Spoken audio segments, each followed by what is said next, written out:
howdy y'all, it is Cody from the Keepers of Nerdom. How you doing? It is a hot one out there today, holy cow. And you know what? We got to finish last night The Dark Knight. And once again, first movie in the Batman series of Christopher Nolan films is amazing. And then you get to The Dark Knight, and it's on a whole different level, right? Christopher Nolan and the writers that are behind him and stuff, they know how to tell a good story. But they did something insane in that film. And I remember whenever we first heard that movie was coming out, and we're like, who's the Joker gonna be? Who's the Joker gonna be? And then we find out it's gonna be Heath Ledger. I remember very clearly, me and friends were like, nope, that is a terrible idea. It's gonna flop. It's gonna be terrible. And then we finally got our first look at the Joker. The first trailers, right? And all of a sudden it hit home. Heath Ledger is not playing Heath Ledger. Heath Ledger is totally and entirely into the mindset of the Joker. And he knocks it out of the park to be the crazy, psychotic crown prince of crime, the clown prince of crime, if you will, too, right? That we all hoped for and wanted. And he does that. He totally nails it. And I'll say this, right? These are supposed to be Batman movies. But what's funny about that movie is the supporting cast, in a way, outshadows and outperforms in a pretty big way, Batman. And it's not that Batman's bad at all. Like, it's still Christian Bale, and he still does a great job. He's really good. Really good. It's just, when you've got the actor that plays Harvey Dent just completely knocking it out of the park, right? We have a new actress. Is it Rachel McAdams, I think, for Rachel Dawes.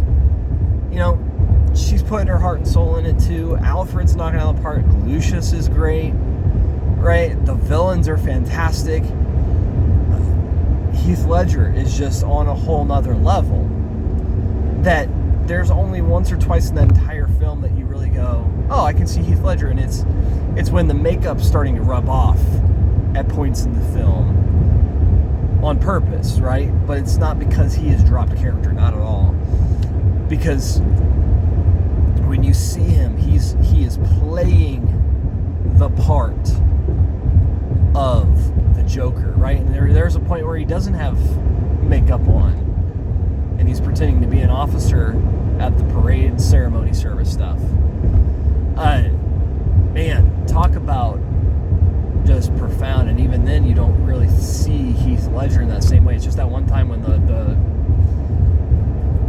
makeup's coming off in a scene in the film that I can kind of go, oh, I can see him there a little bit. But man, he just plays the part so well.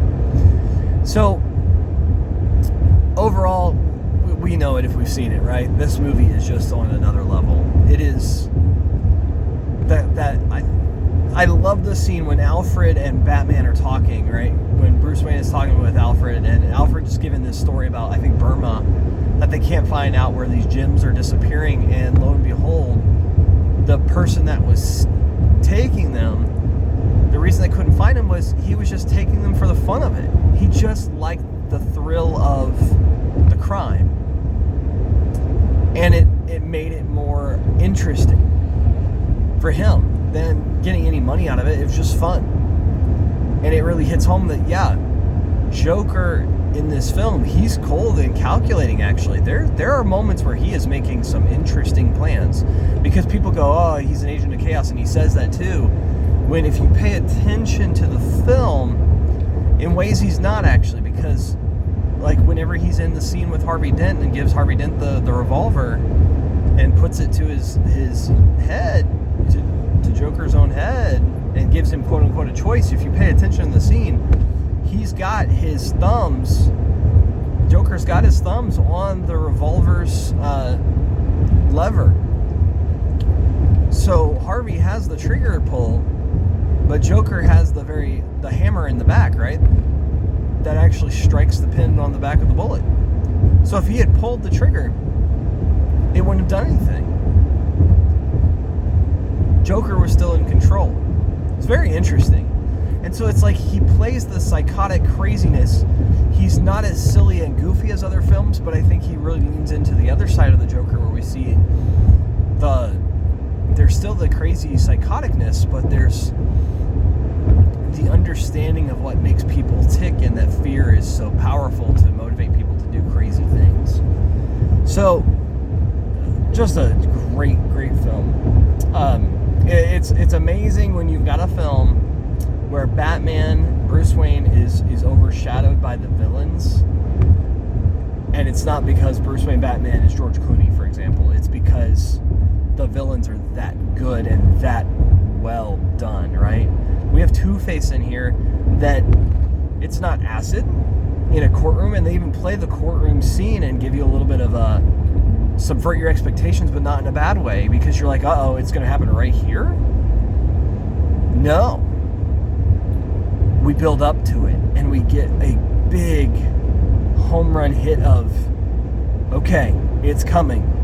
It's not going to be acid this time. It's going to be literally oil on the face, and he gets, caught on fire, and it burns away part of his face.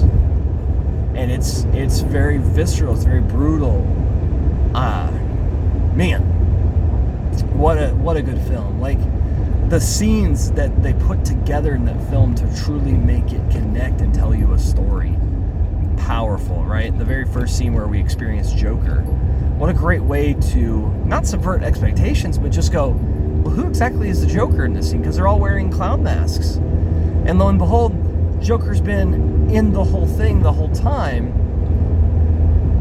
and actually has encouraged all of the rest of them to off someone else in the group, so that way the money all goes to him, so he can use it for however he wants. It's pretty brilliant, pretty interesting. But then they have the scenes later on where he gets half of the mob's money that they paid him for defeating Batman and all this other stuff, right? And getting, in this case, I think really they paid him for getting Zhao back out of prison. But it's funny because what does he do? He burns the money, and actually, who's on top of that money pile? Zhao is. Very interesting film. Just so many good things about it. So if you've not ever watched that movie, I highly recommend it, right? That trilogy of films. The third one is the weakest of the three, and I'll review it later. But the trilogy as a whole is just really, really good. But especially the first and second movies, and that second film is just on a whole nother level, because the first one's having to set the stage, and it does it really, really well.